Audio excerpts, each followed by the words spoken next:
Bonjour Église de Castres, voici le nouveau bureau du pasteur. Nous avons poussé les murs, poussé les meubles et nous voici à l'église.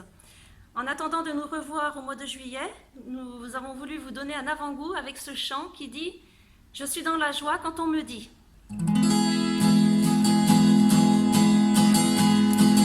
Je suis dans la joie quand on me dit allons à la maison de l'Éternel.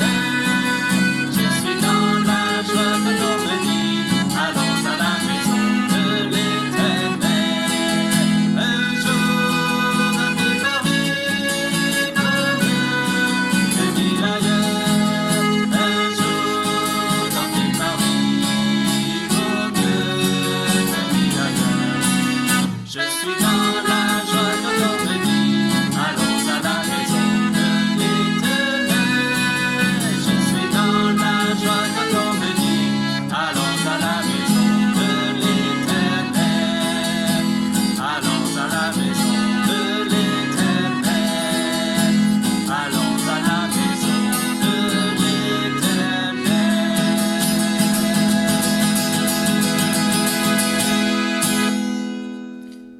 Bonjour à tous. Voilà, je vous invite à ouvrir la parole de Dieu avec moi et nous allons faire une lecture dans la première épître de Jean, au chapitre 2 et au verset 1er dans la version Semeur. Mes chers enfants, je vous ai écrit ceci afin que vous ne péchiez pas. Si toutefois il arrivait à quelqu'un de commettre un péché, nous avons un défenseur auprès du Père, Jésus-Christ le juste.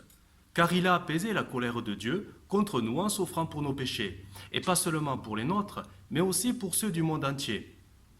Voici comment nous savons que nous connaissons le Christ. C'est parce que nous obéissons à ses commandements. Si quelqu'un dit « je le connais » sans obéir à ses commandements, c'est un menteur, et la vérité n'est pas en lui. Celui qui observe sa parole montre par là qu'il aime vraiment de façon parfaite. Je voudrais vous parler ce matin, ou partager avec vous ce matin, de finalement cette notion qui nous est tellement familière et nous la chantons même si fréquemment que parfois on peut se poser la question si vraiment nous comprenons ce que nous proclamons ou chantons, le fait de connaître Dieu, connaître Christ, connaître le Christ. L'apôtre Jean est appelé l'apôtre de l'amour.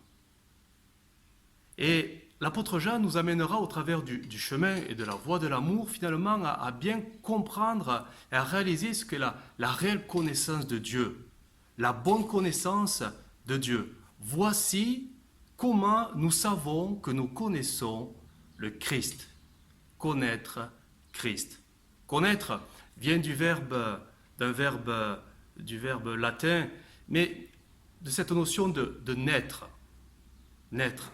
Venir à la vie. Et en y rajoutant le préfixe con, venir à la vie avec. Connaître, venir à la vie avec quelque chose, avec quelqu'un. Nous commençons réellement à connaître le Christ quand nous sommes réellement revenus à la vie avec lui. Nous parlons de la nouvelle naissance. La nouvelle naissance nous ouvre les perspectives nouvelles de la véritable connaissance de Dieu.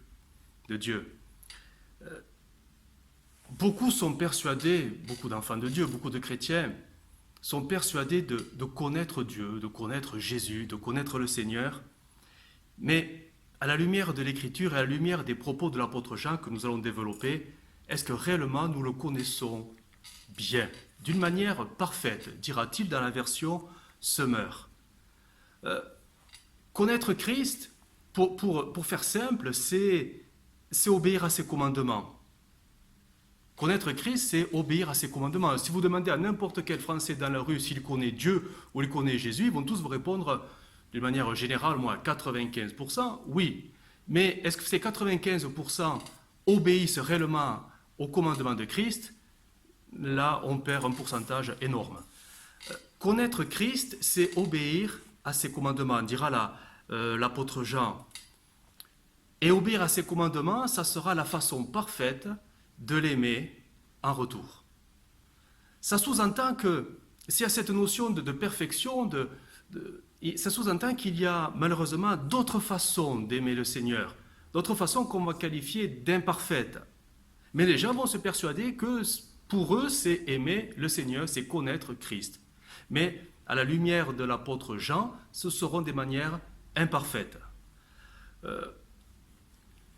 Si nous abordons ce sujet, il est impératif pour que personne ne soit placé sous un joug de culpabilité, de bien définir les expressions et les mots que nous allons utiliser, afin que personne ne se décourage ou n'entretienne de fausses conceptions dans son cœur. Si on devait faire un schéma pour expliquer cette notion de bien connaître le Seigneur, il serait celui tout simplement d'un triangle. 3 côtés de même mesure. Voici. Un triangle de 3 côtés de même mesure. Premier angle, c'est aimer Dieu. Aimer Dieu, c'est Marc 12, 30, tu aimeras le Seigneur, ton Dieu de tout ton cœur, de toute ton âme et de toute ta pensée et de toute ta force. Connaître Dieu, c'est donc aimer Dieu. Mais aimer Dieu, quand on comprend ce que cela veut dire, et ça nous renvoie au deuxième angle, aimer Dieu, c'est pas simplement un sentiment, c'est garder sa parole, c'est obéir à ses commandements. Et ça, c'est Jean 14, 23 qui nous dira, Jésus dira, si quelqu'un m'aime, il gardera ma parole, celui qui ne m'aime pas ne garde pas mes paroles. Et garder sa parole, angle 2, nous renvoie tout simplement à l'angle 3, qui sera aimer son prochain, aimer l'autre. Ça, c'est 1 Jean 4, 21. Nous avons de lui ce commandement que celui qui aime Dieu, ça nous renvoie au premier angle, aime aussi son frère. Ou, deuxième épître de Jean, au verset 5, ce n'est pas un commandement nouveau que je t'écris, c'est celui que nous avons reçu dès le commencement. Aimons-nous les uns les autres, et voici en quoi consiste l'amour, c'est que nous vivions selon les commandements de Dieu. Tel est le commandement selon lequel nous devons vivre, comme vous l'avez entendu depuis le commencement. Il n'y a pas d'autre but que de vous amener à vivre dans l'amour. Donc, connaître Dieu, le point central, le but, c'est aimer Dieu. Aimer Dieu, c'est quoi? C'est obéir à ses commandements. Obéir à ses commandements, c'est quoi? C'est aimer son prochain, c'est aimer les autres. Et finalement, s'aimer les uns les autres, c'est quoi? C'est finalement aimer Dieu. C'est QFD. 1 Jean 80. Si quelqu'un prétend aimer Dieu tout en détestant, haïssant, les termes sont forts, son frère, c'est un menteur. Car s'il n'aime pas son frère qu'il voit, il ne peut pas aimer Dieu qu'il ne voit pas. Je crains qu'aujourd'hui, ce schéma vertueux, spirituel, soit complètement dénaturé et déformé par les enfants de Dieu, par les chrétiens, mais de toute dénomination confondue.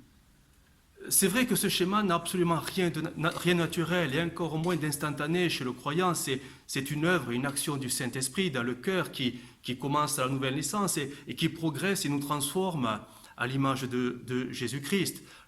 L'Écriture nous rappellera cette vérité de Romains 5, verset 5. L'amour de Dieu est répandu dans nos cœurs par le Saint-Esprit qui nous a été donné. Donc il n'y a rien de naturel, c'est l'action de Dieu à nous, c'est Dieu à nous qui fait cela. Et cet amour ne peut grandir qu'à maturité quand on laisse faire le Saint-Esprit à nous. 1 Jean 4, 18, à la version Semeur, l'amour de celui qui vit dans la crainte n'est pas encore parvenu à sa pleine maturité ou parole vivante. L'amour n'a pas encore atteint en lui son parfait développement. Ça ne veut pas dire qu'il n'y est pas, ça veut dire qu'il n'y est pas de manière parfaite. Mais il y a la semence, elle va devoir tout simplement grandir. Dimanche dernier, Guillaume nous a parlé et nous a encouragé sur cette vérité qui était bonne à réentendre, que nous avons besoin de grandir d'une manière droite. Et pour ce faire, dans la nature, les choses nous enseignent de par le tuteur. Le tuteur qui est tout simplement cette aide à laquelle la plante sera attachée et qui, avec le temps, va conduire la croissance d'une manière droite. Que se passerait-il s'il n'y avait pas de tuteur? La croissance s'opérerait, mais la plante serait tordue. Malheureusement, beaucoup de chrétiens grandissent mais de manière déformée, tordue. Ils grandissent, mais les choses ne sont pas droites, malheureusement, en eux. Alors attention, je ne parle pas de sincérité. Je crois que les chrétiens sont sincères dans leur amour pour Dieu, dans leur démarche. Nous parlons de vérité, grandir dans la vérité. Aimer Dieu de tout son cœur d'une manière sincère, ça je pense que c'est dans le cœur de tous les enfants de Dieu, mais grandir en toute vérité, grandir en étant attaché à la vérité, grandir en étant rattaché à la vérité, ce qui va procurer une croissance droite, on ne peut pas dire que tous les chrétiens, malheureusement, en sont là. Écoutez ce que Jésus dira dans Jean 4, 22. « Vous adorez ce que vous ne connaissez pas. Nous adorons ce que nous connaissons, car le salut vient des Juifs. Mais l'heure vient, elle est déjà venue, où les vrais adorateurs adoreront le Père en esprit et en vérité, car ce sont là les adorateurs que le Père demande. Dieu est esprit, et il faut que ceux qui l'adorent en esprit et en vérité. » Pas de sincérité dans les notions que Jésus va mettre en avant, mais la vérité en esprit, par l'Esprit de Dieu, et en vérité, ça nous renvoie à ta parole est la vérité. Elle sera, cette parole, le tuteur qui va nous permettre de grandir droitement. Ce sont les deux critères que Jésus mettra en avant pour la bonne croissance spirituelle de tout enfant de Dieu, par l'Esprit et en vérité.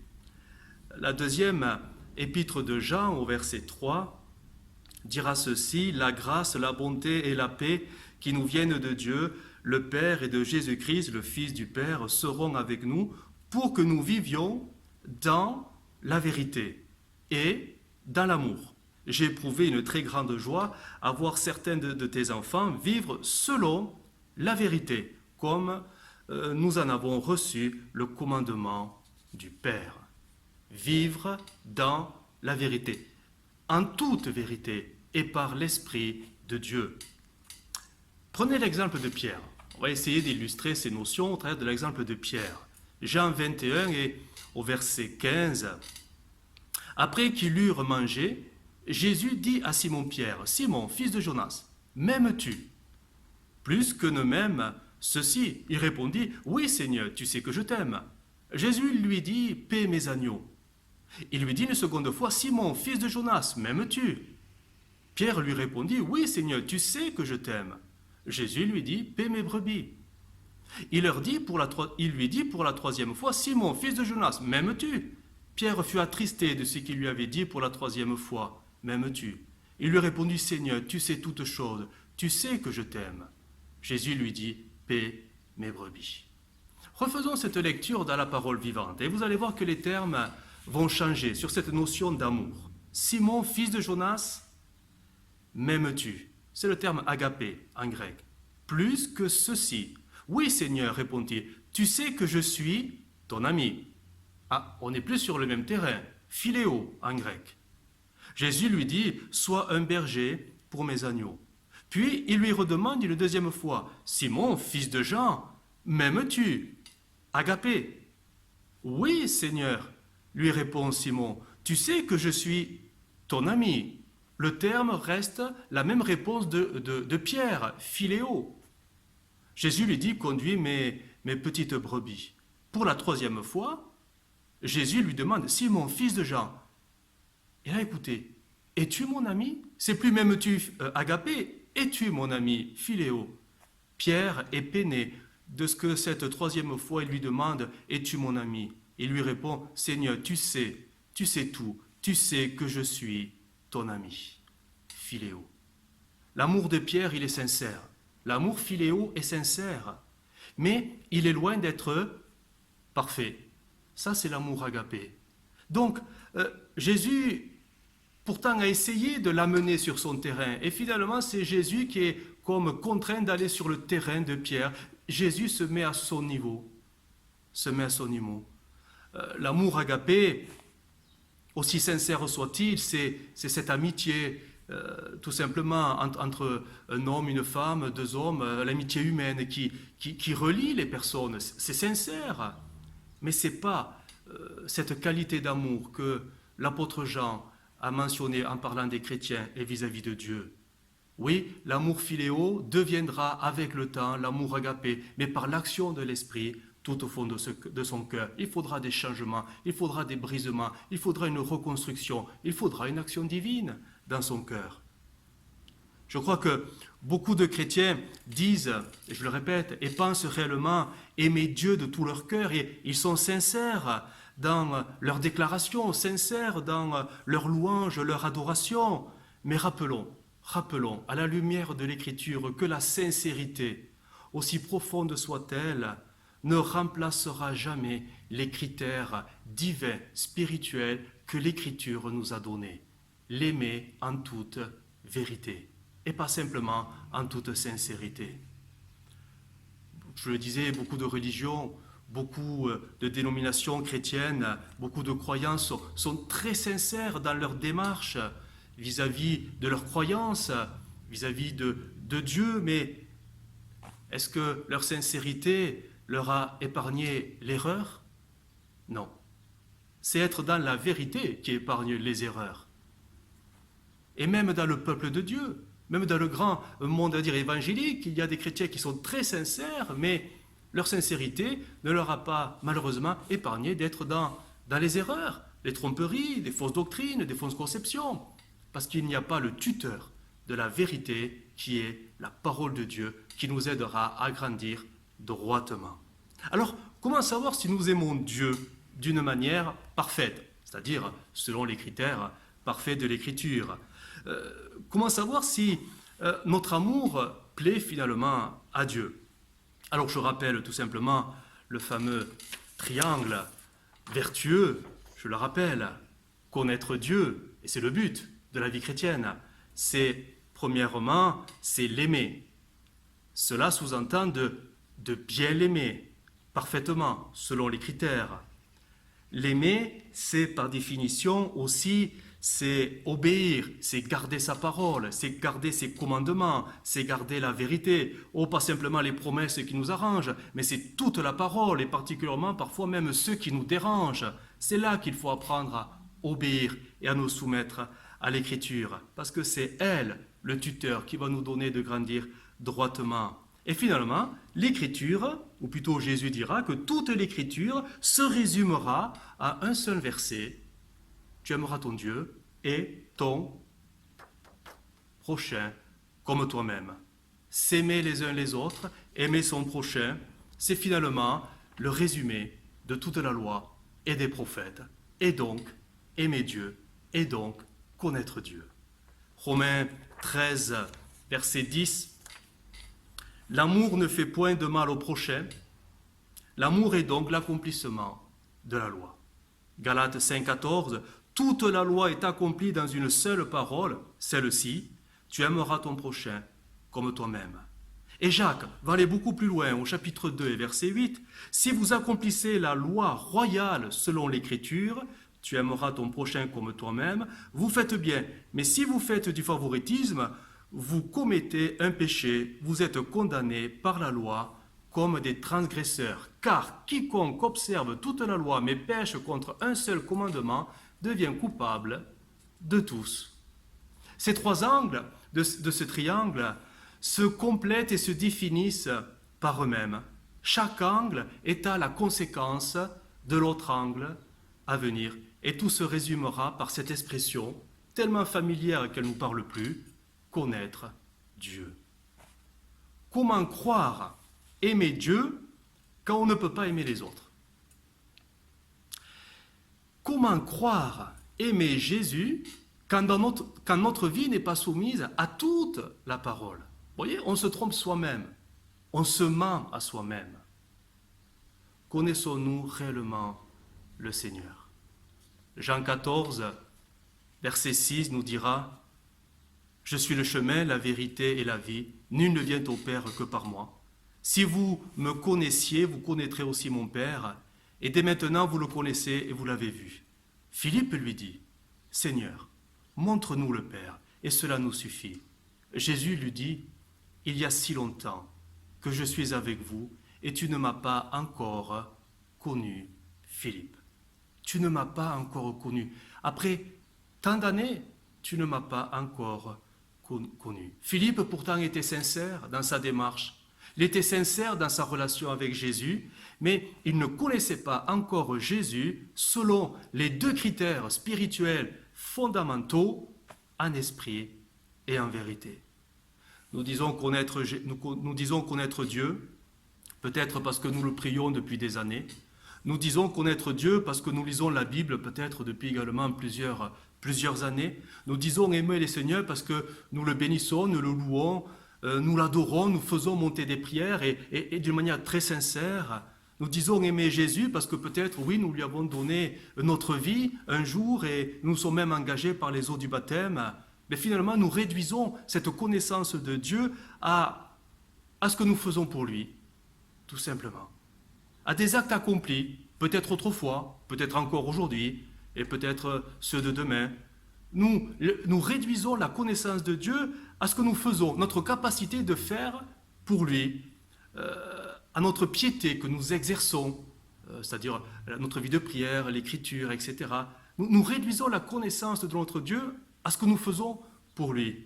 Alors, c'est pas faux, mais c'est loin d'être complet. C'est très loin d'être complet et c'est très loin d'être la façon parfaite d'aimer Dieu. Nous disons aimer Dieu, mais posons-nous la question, selon le triangle, aimons-nous réellement la parole de Dieu au point de nous y soumettre totalement? Aimons-nous réellement le prochain? Nous aimons-nous réellement les uns les autres? Nous qui disons aimer Dieu et connaître Dieu? C'est qui notre prochain? Notre prochain, par définition, ça va être celui qui est le plus proche de nous, celui qui aura un besoin. On pense au Samaritain, à demi-mort sur le chemin, et qui sera récupéré par cet homme et qui prendra soin de lui. Et Jésus dira, et toi aussi, fais de même.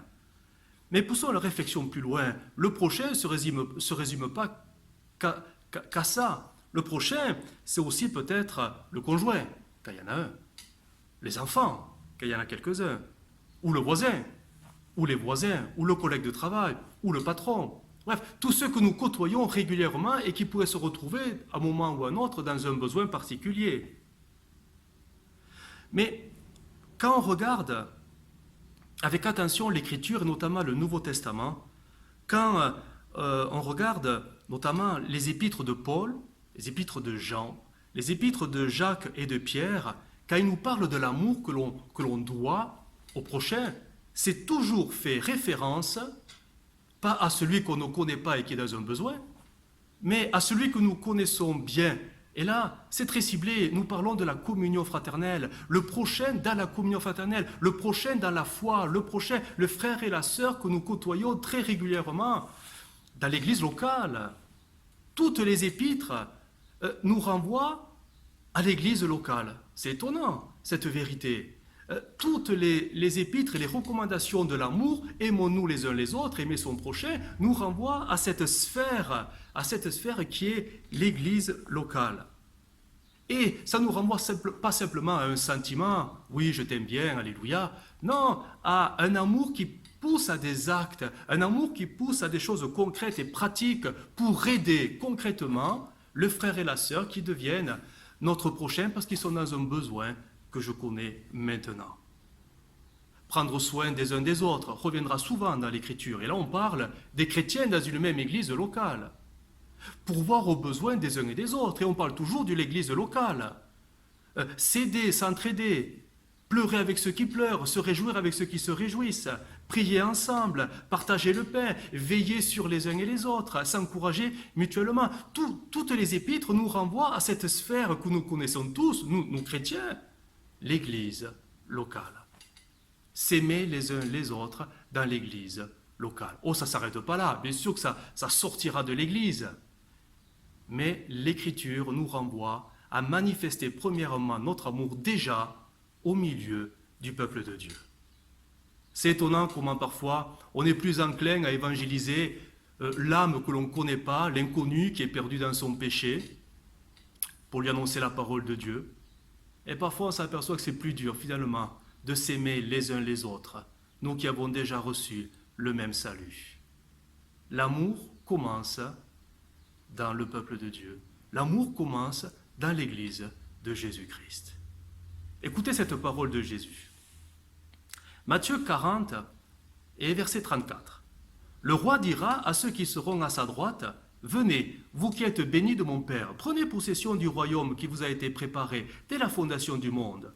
Car j'ai eu faim et vous m'avez donné à manger, j'ai eu soif et vous m'avez donné à boire, j'étais étranger et vous m'avez recueilli, j'étais nu et vous m'avez vêtu, j'étais malade et vous m'avez rendu visite, j'étais en prison et vous êtes venus vers moi. » Les justes lui répondra, « Seigneur, quand t'avons-nous vu avoir faim, t'avons-nous donné à manger, ou avoir soif, ou t'avoir donné à boire?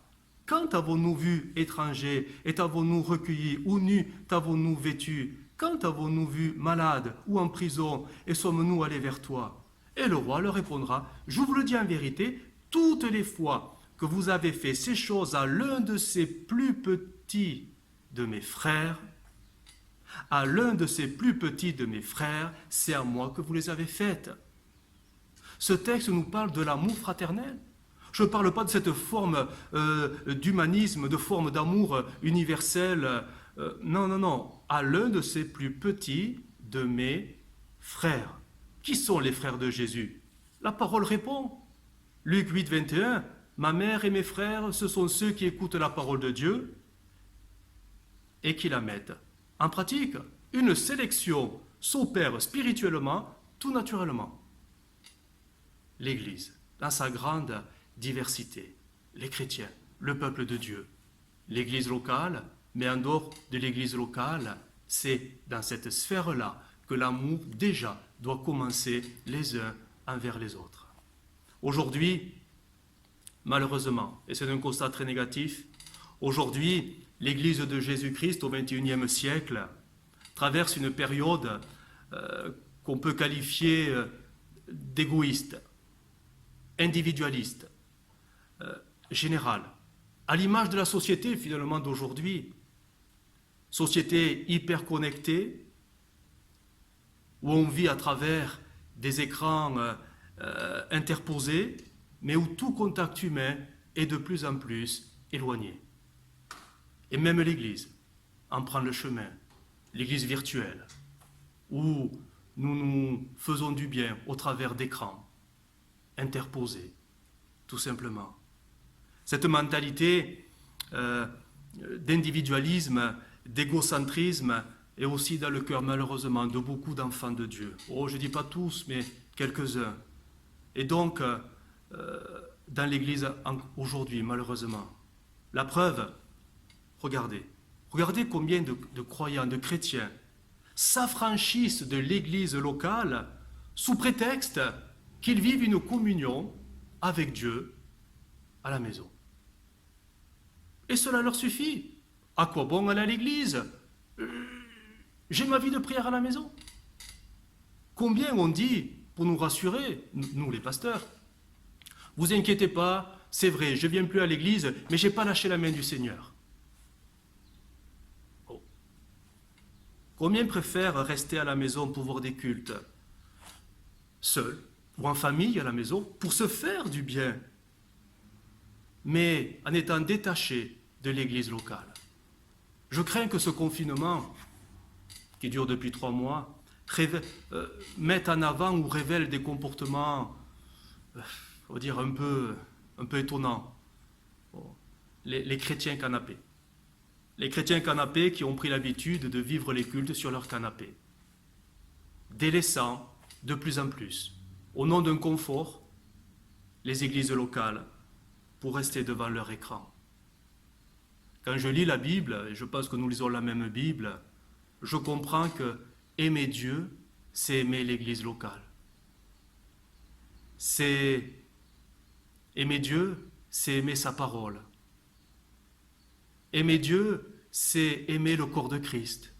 Aimer Dieu, c'est aimer la famille du Seigneur. Regardez Acte 2. Acte 2, 45. Les chrétiens vendaient leurs propriétés et leurs biens, et ils en partageaient le produit entre tous, selon les besoins de chacun. Ils étaient chaque jour tous ensemble, assidus au temple. Ils rompaient le pain dans les maisons et prenaient leur nourriture avec joie et simplicité de cœur, louant Dieu et trouvant grâce auprès de tout le peuple. Et le Seigneur ajoutait chaque jour à l'Église ceux qui étaient sauvés. Pour l'Église locale, autrefois l'Église primitive, l'Église de Jérusalem, c'était une réalité, cette vie communautaire, quelque chose de nouveau, quelque chose qui répondait aux besoins, quelque chose qui ouvrait des perspectives nouvelles. Voici la famille de Dieu. Une réelle joie de se retrouver, de partager ensemble, de vivre ensemble les choses. L'amour de Dieu était tellement frais, tellement nouveau dans leur cœur que tout le monde s'aimait, malgré les différences, et il y en devait en avoir quelques-unes. Mais tout était mis en commun parce que c'était pour répondre aux besoins du plus grand nombre. Tu aimeras ton Dieu de tout ton cœur et ton prochain comme toi-même. Aujourd'hui, l'Église locale est sournoisement attaquée. Je pèse mes mots en disant cela, attaquée par l'ennemi et tous ses mensonges, jusqu'à persuader, oui, les chrétiens d'aujourd'hui qu'on n'a plus besoin d'Église locale. On n'a plus besoin de s'enfermer dans un bâtiment. On n'a plus besoin des autres pour vivre sa foi. Mais c'est faux. C'est faux. Tout dans les épîtres, et même Jésus dira que c'est tout l'inverse. Nous avons été sauvés pour être intégrés, rattachés à un corps pour vivre ensemble. Ça, c'est l'Église locale. Écoutez 1 Corinthiens 12, 14. Le corps n'est pas un seul membre, mais il est formé de plusieurs membres. Si le pied disait « parce que je ne suis pas une main, je ne suis pas du corps », ne serait-il pas du corps pour cela ? Et si l'oreille disait « parce que je ne suis pas un œil, je ne suis pas du corps », ne serait-elle pas du corps pour cela ?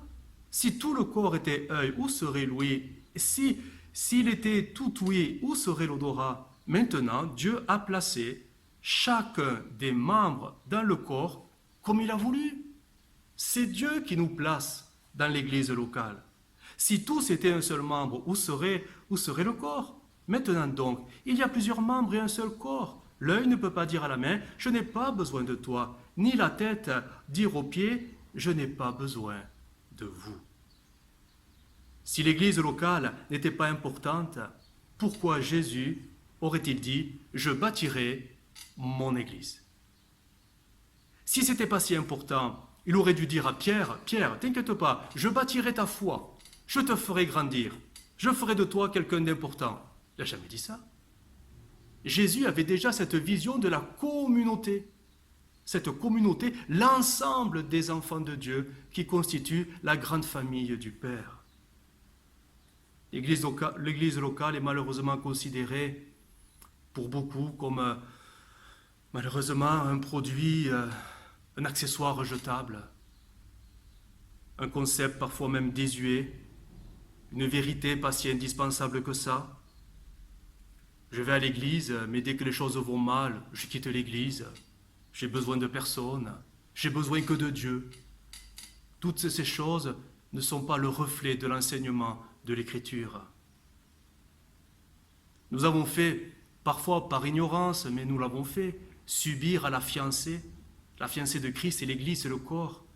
À la future épouse de Jésus, on lui a fait subir parfois diverses mutilations, amputations, blessures, au nom du « moi d'abord ».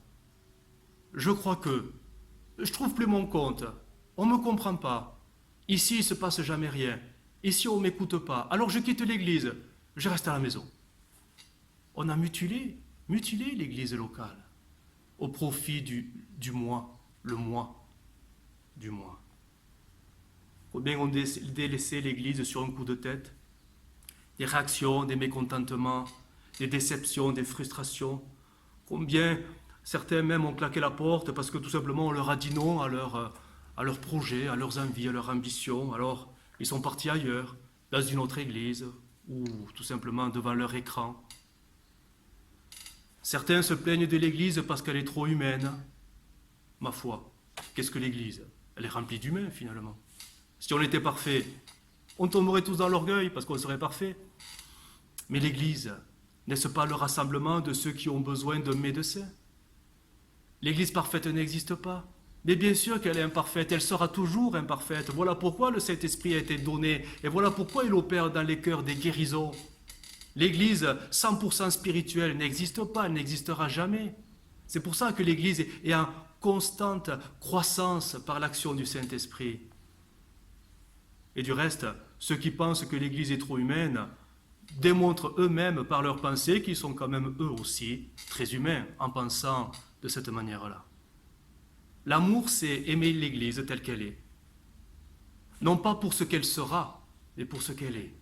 Je crois que Jésus nous aime pour ce que nous sommes, même s'il n'approuve pas tout ce que nous faisons. L'amour de Jésus ne sera pas total quand simplement nous serons parfaits. Il nous aime déjà même dans nos imperfections. N'est-il pas venu sur le bois de la croix alors qu'on ne méritait absolument rien, et pourtant son amour sera prouvé pour nous? Alors comprenons que le véritable amour, je veux dire l'amour parfait que Dieu attend, commence déjà par accepter l'Église telle qu'elle est, avec ses imperfections, avec ses différences, parce que finalement, n'est-ce pas là l'infinie sagesse de Dieu en nous mettant dans les églises locales, parce que c'est le Saint-Esprit qui nous y conduit, et nous mélangeant les uns les autres, tous les ingrédients sont là pour que nous grandissions, en nous supportant les uns les autres, en nous pardonnant les uns les autres, en apprenant à nous connaître un peu mieux les uns les autres. Mais vous comprenez que si, voilà, on quitte l'Église dès la moindre déception, on n'est plus dans le plan de Dieu, on est dans l'égoïsme. On est dans l'individualisme. On ne trouve pas son compte, alors on va ailleurs le chercher. Non. Si le Saint-Esprit nous a conduits dans une assemblée, quelle qu'elle soit, c'est là que l'œuvre de Dieu se fera pour moi, pour ma vie et pour mon cœur. Alors, n'oublions jamais que nous avons besoin de grandir, nous avons tous besoin d'être changés à l'image de Jésus. Et cette transformation, elle se fera, pas au contact des inconvertis, mais au contact des chrétiens. Parce que c'est là qu'il y a ce brassage et cet amour qui va grandir en maturité.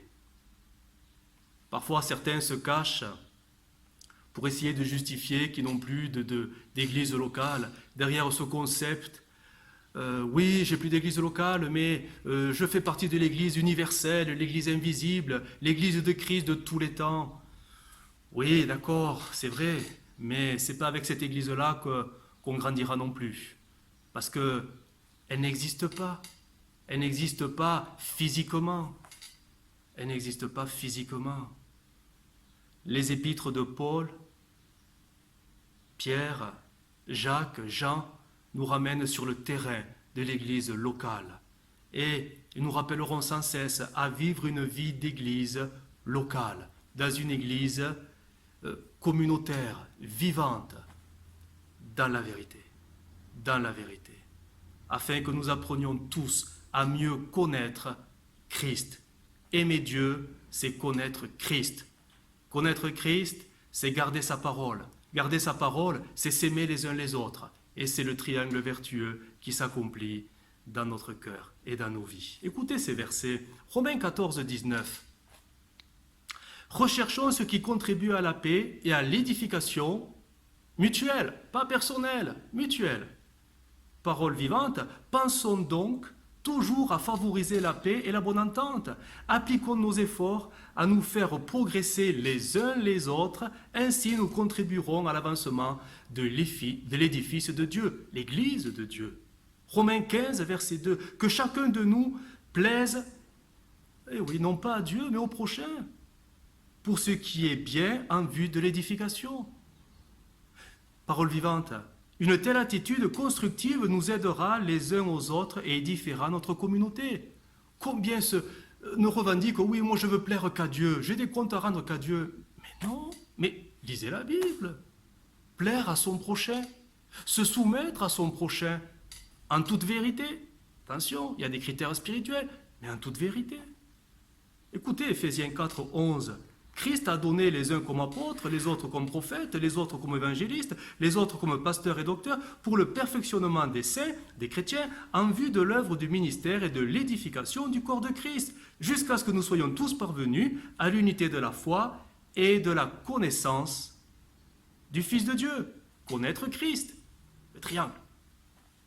À l'état fait à la mesure de la stature parfaite de Christ. Ainsi, nous ne serons plus des enfants,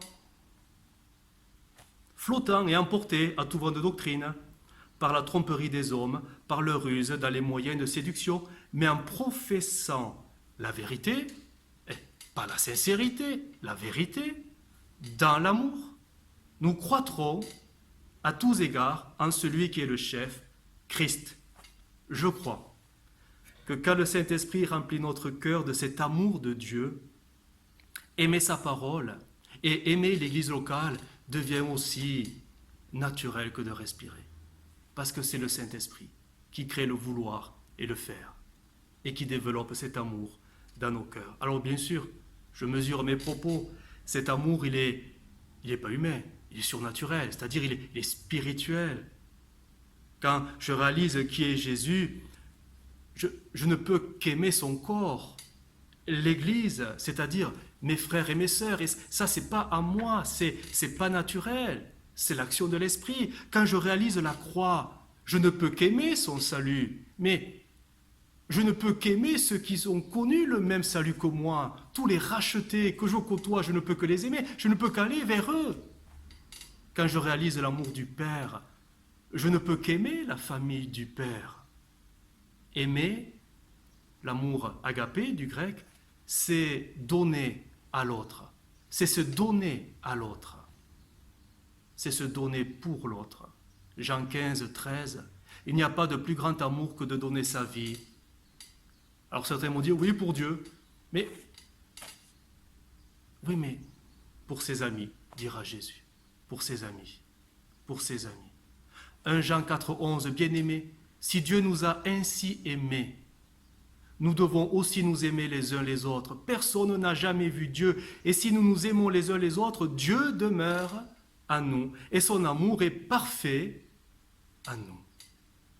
L'Église locale est un lieu où nous apprenons à grandir dans l'amour. Est un lieu où notre amour progresse de plus en plus. Je dirais d'épreuve en épreuve. Il progresse, cet amour. Il devient du philéo de plus en plus agapé. C'est un processus, une croissance. Christ, c'est vrai, il est la tête, il est le chef de l'Église. Et nous l'aimons pour ce qu'il est, pour ce qu'il a fait. Mais aimer Christ, garder sa parole, nous renverra toujours à nous aimer les uns les autres. Parce que Christ est en eux.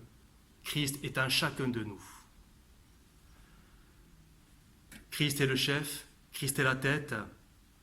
Et Christ savait déjà qu'au fil de tous ces siècles, 21, l'Église souffrirait toutes sortes de difficultés, d'épreuves, d'oppositions et de divisions. Mais il a déclaré comme un cri de victoire prophétique qui traversera tous les siècles jusqu'à aujourd'hui, l'amour triomphe de tout. L'amour triomphera de tout. 1 Corinthiens 13, verset 4, parole vivante. Celui qui aime est patient. Il sait attendre. Son cœur est largement ouvert aux autres. Il est serviable, plein de bonté et de bienveillance. Il cherche à être constructif et se plaît à faire du bien aux autres. L'amour vrai n'est pas possessif. Il ne cherche pas à accaparer. Il est libre de toute envie. Il ne connaît pas la jalousie. Lorsqu'on aime, on ne cherche pas à se faire valoir, on n'agit pas de manière présomptueuse. Celui qui se rengorge s'étale et s'enfle d'orgueil et n'est pas inspiré par l'amour. Aimer, c'est aussi se conduire avec droiture et tact. L'amour prend des égards et évite de blesser ou de scandaliser, il n'est pas dédaigneux. Celui qui aime ne saurait agir à la légère ou commettre des actes inconvenants. Aimer, ce n'est pas penser d'abord à soi, chercher son propre intérêt, insister sur ses droits.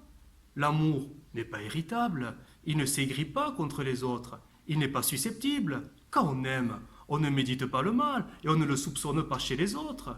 Si on subit des torts, on n'en garde pas rancune. Découvrir une injustice ou voir commettre le mal ne fait pas plaisir à celui qui aime. Il se place du côté de la vérité et se réjouit lorsqu'elle triomphe. L'amour couvre tout. Il souffre, endure et pardonne. Il sait passer par-dessus les fautes d'autrui. Aimer, c'est faire confiance à l'autre et attendre le meilleur de lui. C'est espérer sans faiblir, sans jamais abandonner. C'est savoir tout porter, tout surmonter. L'amour n'aura pas de fin. Les prédications inspirées passeront, les prières en langue cesseront, et toutes nos connaissances s'évanouiront. Aujourd'hui, certes, nous ne percevons qu'une image confuse de la réalité. Nous voyons comme dans un miroir, bien des énigmes demeurent. Alors nous verrons directement face à face. Dans le temps présent, je connais d'une manière imparfaite et partielle, mais alors je connaîtrai aussi parfaitement que Dieu me connaît, et je comprendrai comme j'ai été moi-même compris. En somme, 3 choses demeurent: la foi, l'espérance et l'amour. Mais la plus grande d'entre elles, c'est l'amour. Je conclus. Le disciple Philippe, bien que sincère, malgré sa proximité avec Jésus pendant 3 ans et demi, s'entendra dire « Tu ne me connais pas réellement depuis le temps ». Pierre lui-même, qui aimait très sincèrement Jésus, se verra ramené sur le propre terrain de son amour qui n'était que philéo et non pas agapé. Et il en sera tout attristé. Je crois qu'il est bon pour chacun de savoir, oui, faire le point sur la nature de son amour vis-à-vis de Dieu. Comment aimons-nous le Seigneur? Ou tout simplement, connaissons-nous réellement Christ? Nous disons le connaître, nous disons l'aimer, nous le chantons, nous multiplions ces paroles au travers des affirmations dans nos prières. Mais réellement, savons-nous garder sa parole? Savons-nous garder sa parole, même quand ses commandements ne vont pas dans le sens de nos envies? Savons-nous garder sa parole? N'est-ce pas là la preuve de notre amour que parfois nous proclamons si facilement? Savons-nous nous soumettre à sa parole quand elle nous contrarie? Et surtout, savons-nous nous aimer les uns les autres? Combien il est plus facile, malheureusement, parfois de quitter l'Église quand les choses commencent à mal tourner. Est-ce que l'amour tourne le dos? Est-ce que l'amour claque la porte? Est-ce que l'amour renonce? L'amour triomphe de tout, nous rappellera l'Écriture. Alors posons-nous cette question. C'est vrai, nous sommes à peu près 3 mois de confinement. Posons-nous cette question. Est-ce que pendant ces 3 mois, est-ce que l'Église t'a manqué? Est-ce que ton Église t'a manqué? Est-ce que tes frères et sœurs t'ont manqué? Est-ce que tu as prié pour eux? Est-ce que tu as crié pour eux? Est-ce que tu as pleuré pour eux? Nous disons connaître le Seigneur, mais le connaissons-nous parfaitement, réellement, en toute vérité? Aimes-tu réellement l'Écriture jusqu'à te soumettre parfaitement? Aimes-tu réellement tes frères et sœurs? Aimes-tu ton Église? Nous disons connaître le Christ, mais réellement, est-ce que finalement on n'est pas en train de se mentir soi-même? Est-ce que nous n'avons pas réduit la connaissance de Christ à une simple expérience personnelle où tout simplement nous avons fait un premier pas avec lui et là, voilà, on est heureux parce qu'on vit avec Dieu, mais est-ce que ça s'arrête là?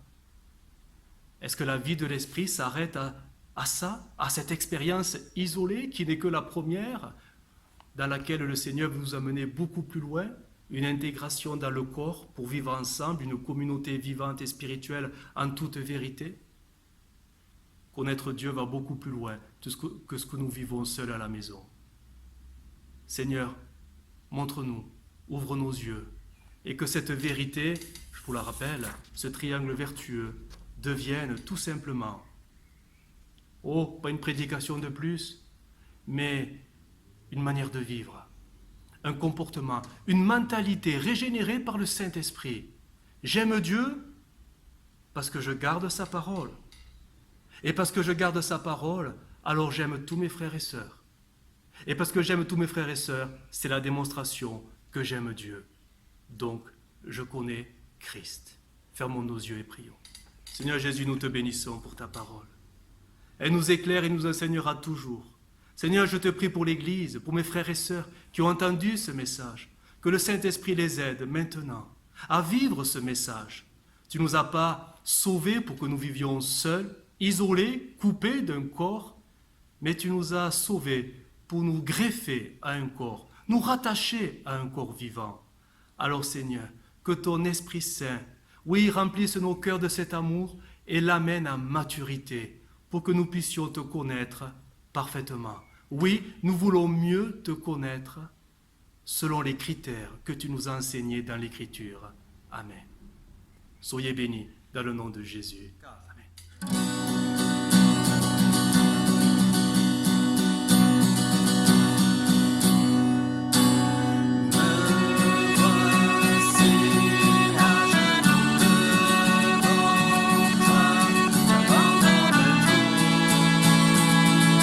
J'abandonne tout. Mon seul désir, alors que tu m'as dit, c'est d'être avec toi, d'être avec toi. Je m'abandonne, je m'abandonne. Je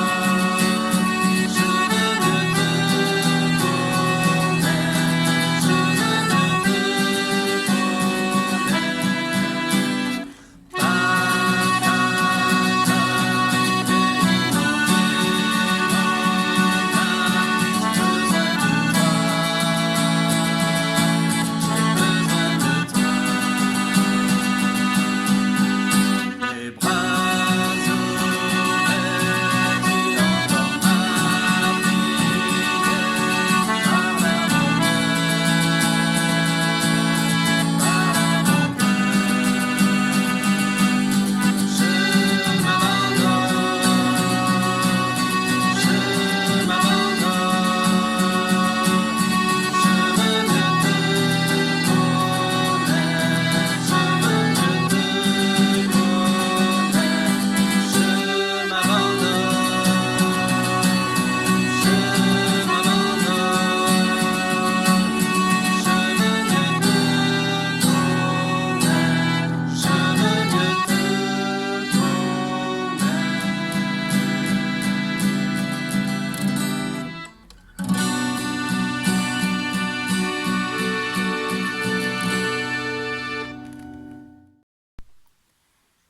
Bonjour à toutes, bonjour mes sœurs. Aujourd'hui, je voudrais mettre à l'honneur toutes les mamans. C'est la fête des mères. Une fête commerciale, diront certains, et c'est vrai. Mais je dirais aussi que c'est un jour particulier, un jour dans l'année où toute l'attention du foyer est centrée sur nous, comme une reconnaissance pour chacune d'entre nous. Et ça fait du bien. Une reconnaissance de quoi ? Eh bien, qui dit mère dit forcément un ou plusieurs enfants. Et qui dit enfant dit responsabilité, dévouement, soin, renoncement, sacrifice même. Car la vie d'une maman est jalonnée de toutes ces choses. Qu'elle soit une mère poule, qu'elle soit mère au foyer, qu'elle soit une mère en activité professionnelle, toutes ont un même rôle, celui d'éduquer leurs enfants. Et plusieurs textes bibliques mettent en avant l'instruction et l'éducation apportée par la mère de famille. Par exemple, dans Proverbes chapitre 1, verset 8, dans la version Zadok, il est dit « Écoute, mon fils, les remontrances de ton père, ne délaisse pas les instructions de ta mère, car elles forment un gracieux diadème pour ta tête et un collier pour ton cou. » Les instructions de ta mère. Proverbe 6, verset 9, dans version Parole de vie, il est écrit « Mon enfant, respecte les ordres de ton père, ne repousse pas l'enseignement de ta mère, garde-les toujours dans ton cœur, mets-les autour de ton cou. Quand tu marcheras, ils te guideront, quand tu seras couché, ils te protégeront, et quand tu te réveilleras, ils t'aideront. Les ordres sont comme une lampe, l'enseignement est une lumière. Les reproches éduquent et sont un chemin qui conduit à la vie. Les ordres du Père sont une lampe, l'enseignement de la mère est une lumière. Nous voyons que les responsabilités du Père, selon Dieu, sont, selon différentes traductions bibliques, les avertissements, les ordres, les préceptes, les remontrances, tout ça pour le bien de l'enfant. Mais tout cela Ils vont de pair avec ce qui est attribué à la mère, à savoir l'enseignement, l'instruction, l'éducation des enfants. Responsabilité du père ne va pas sans l'enseignement, les responsabilités de la mère. L'éducation et l'instruction que nous donnerons à nos enfants seront une lumière et des repères pour nos enfants, pour toute leur vie.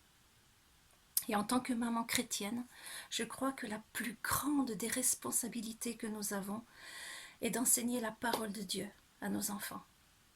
Et pour cela, nous pouvons compter sur l'aide du Saint-Esprit. Il est toujours prêt à nous aider pour cette tâche importante. Les enfants sont des cadeaux. Ils sont des récompenses, des trésors même, dira le psaume 127. Et être mère, eh bien, c'est être éducatrice, c'est être enseignante, conseillère, animatrice, cuisinière, infirmière, intendante, et bien d'autres métiers à plein temps, sans salaire, mais certainement le plus beau de tous les métiers. Alors oui, mes sœurs, aujourd'hui est un jour de reconnaissance pour nous. Alors que le Seigneur nous fortifie, qu'il nous renouvelle, qu'il nous bénisse richement. Et je nous souhaite à nous toutes joyeuses fêtes des mères. À bientôt.